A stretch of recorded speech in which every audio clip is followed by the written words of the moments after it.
안녕하세요. 리뷰의 마음 산책입니다. 여러분 혹시 동주라는 영화 아세요? 윤동주 시인의 삶을 돌아보는 영화 동주라는 영화를 보고서 굉장히 큰 감명을 받은 적이 있는데요. 사실 윤동주 시인의 시는 굉장히 익숙한 시들이 많죠. 고등학교 때 공부를 하기 위해서 그냥 보았던 시들도 있고, 아주 예전에 컴퓨터 타자 연습을 할 때 보았던 그 윤동주 시인의 글도 있었습니다.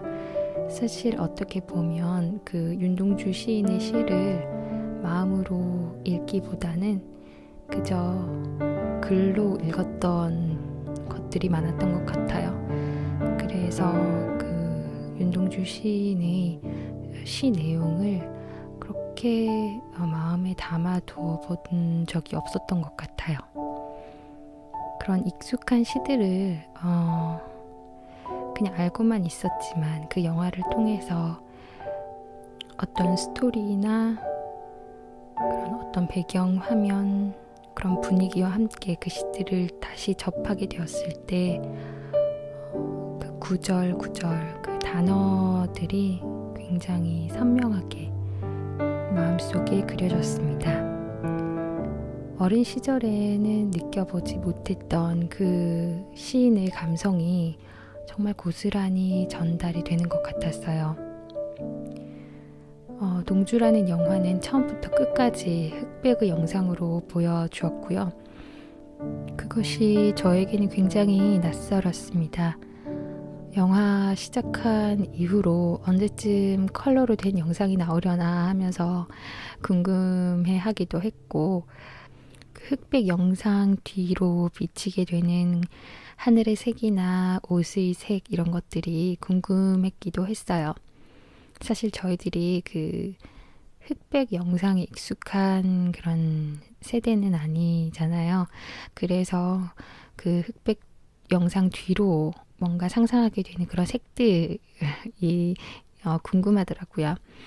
또 그 함경북도 사투리도 저에겐 익숙하지 않아서 사투리를 쓰는 그 사람들이 좀 어색해 보이기도 하고 알아듣기 힘든 것도 있었어요.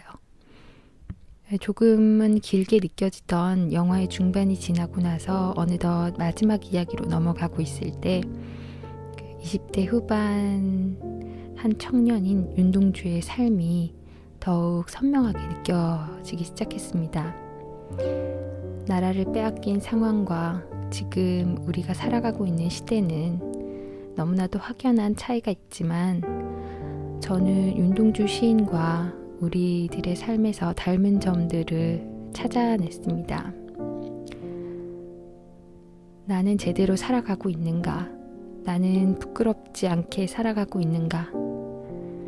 내가 하고 있는 일에 확신이 있는가? 라는 질문을 반복해서 하고 살았을 그의 삶과 저의 삶이 어렴풋하게 겹쳐 보여졌습니다. 아버지의 반대에도 불구하고 선택했던 학문의 길 앞에서 그 20대의 윤동주 시인은 얼마만큼의 확신이 있었을까요? 그도 굉장히 어렸고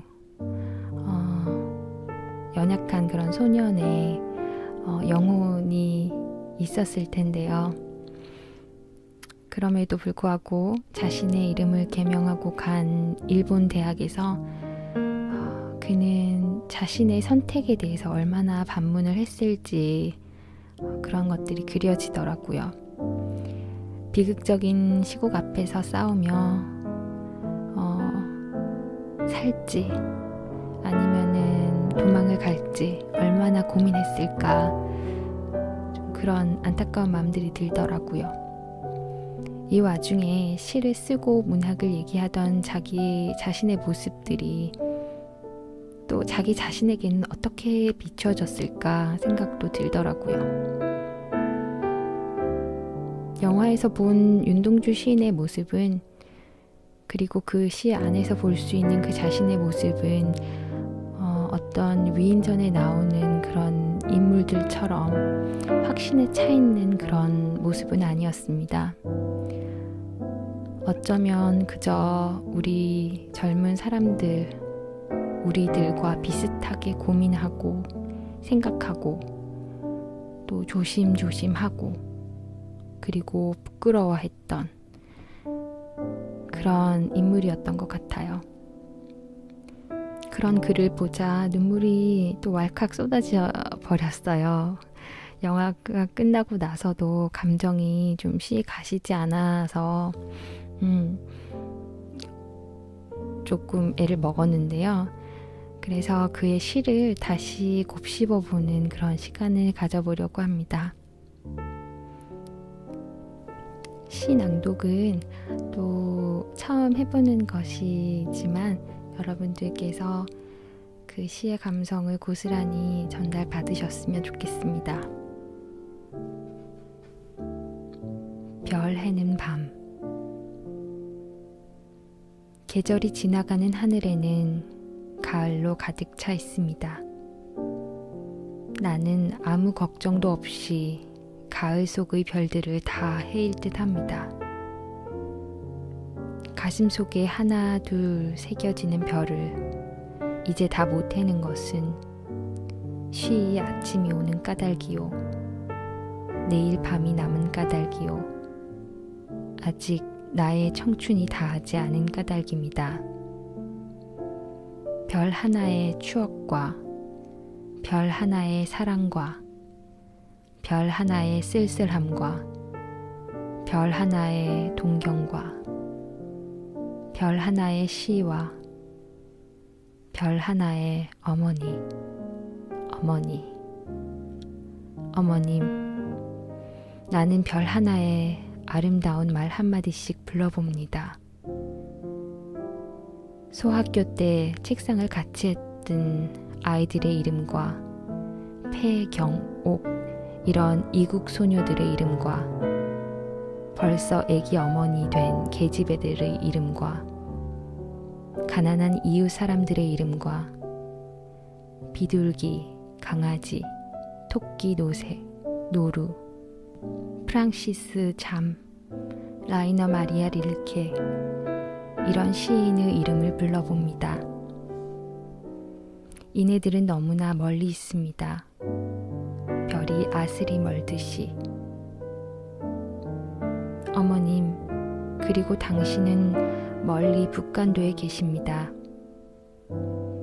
나는 무엇이 그리워 이 많은 별빛이 나린 언덕 위에 내 이름자를 써보고 흙으로 덮어 버렸습니다. 따는 밤을 새워 우는 벌에는 부끄러운 이름을 슬퍼하는 까닭입니다. 그러나 겨울이 지나고 나의 별에도 봄이 오면 무덤 위에 파란 잔디가 피어나듯이 내 이름자 묻힌 언덕 위에도 자랑처럼 풀이 무성할 게외다. 서시. 죽는 날까지 하늘을 우러러 한 점 부끄러움이 없기를. 잎새에 이는 바람에도 나는 괴로워했다. 별을 노래하는 마음으로 모든 죽어가는 것을 사랑해야지. 그리고 나한테 주어진 길을 걸어가야겠다. 오늘 밤도 별이 바람에 스치운다.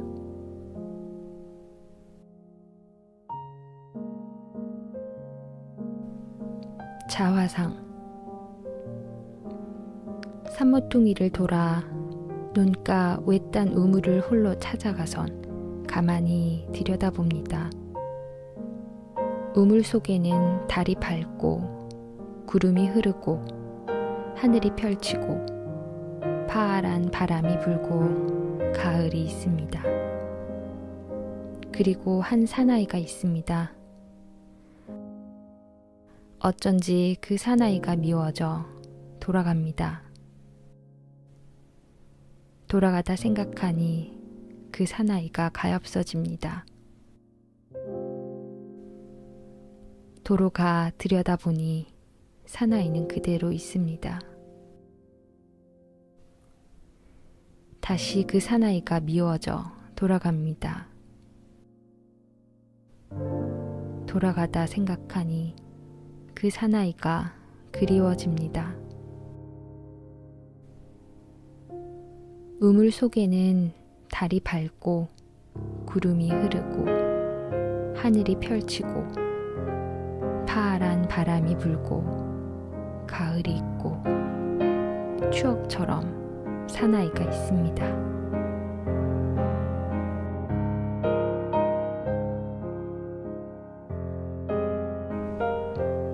쉽게 쓰여진 시. 창밖에 밤비가 속살거려 육첩방은 나무의 나라. 시인이란 슬픈 천명인 줄 알면서도 한 줄 시를 적어볼까. 땀내와 사랑내 포근히 품긴 보내주신 학비 봉투를 받아 대학 노트를 끼고 늙은 교수의 강의를 들으러 간다. 생각해보면 어릴 때 동무들 하나 둘 죄다 잃어버리고 나는 무얼 바라 나는 다만 홀로 침전하는 것일까. 인생은 살기 어렵다는데 시가 이렇게 쉽게 쓰여지는 것은 부끄러운 일이다. 육척방은 나무의 나라. 창밖에 밤비가 속살거리는데 등불을 밝혀 어둠을 조금 내몰고 시대처럼 올 아침을 기다리는 최후의 나. 나는 나에게 작은 손을 내밀어 눈물과 위안으로 잡는 최초의 악수. 여기까지는 제가 동주라는 영화를 보면서 그 영화 속에서 함께 나왔던 시들 위주로 해서 읽어드렸고요. 지금은 몇 가지 시를 더 읽어드릴 텐데 제가 산 윤동주 시인의 시집이 한 권 있거든요. 그 시 중에서 겨울과 좀 어울리는 그런 시들을 읽어드리도록 할게요. 편지. 누나, 이 겨울에도 눈이 가득히 왔습니다. 흰 봉투에 눈을 한 줌 넣고 글씨도 쓰지 말고 우표도 붙이지 말고 말쑥하게 그대로 편지를 붙일까요? 누나 가신 나라엔 눈이 아니 온다기에.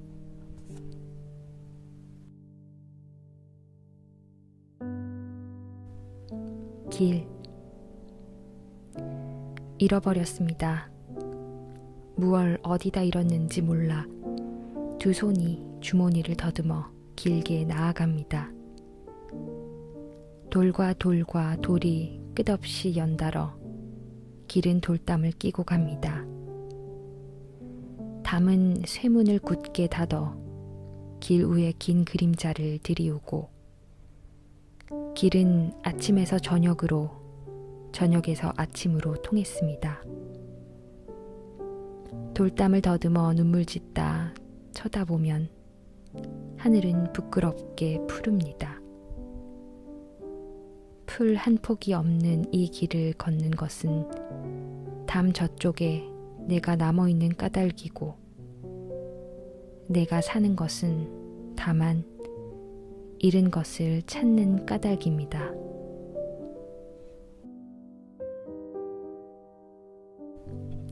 눈. 지난 밤에 눈이 소복이 왔네.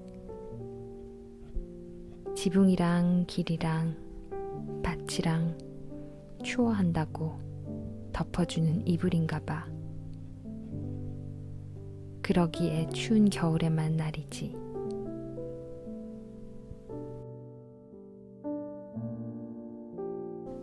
눈 오는 지도. 순이가 떠난다는 아침에 말 못할 마음으로 한방 눈이 나려 슬픈 것처럼 창밖에 아득히 깔린 지도 위에 덮인다. 방 안을 돌아다 보아야 아무도 없다. 벽과 천정이 하얗다. 방 안에까지 눈이 내리는 것일까?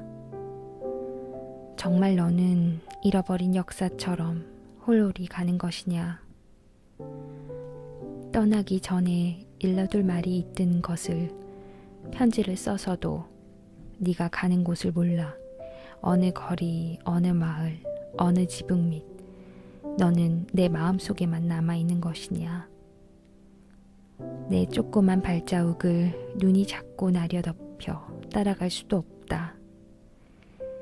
눈이 녹으면 남은 발자국 자리마다 꽃이 피리니 꽃 사이로 발자국을 찾아 나서면 1년 12달 한양 내 마음에는 눈이 나리리라.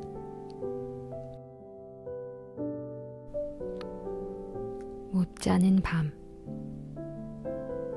하나, 둘, 셋, 넷. 밤은 많기도 하다.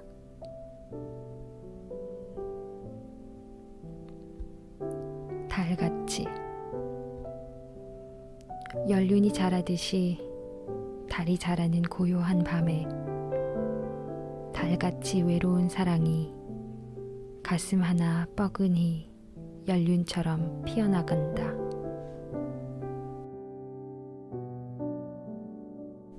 들어보니 어떠셨어요? 사실 윤동주 시인은 남자 목소리로 읽어야 더 좋을 것 같다는 생각이 들기는 했거든요.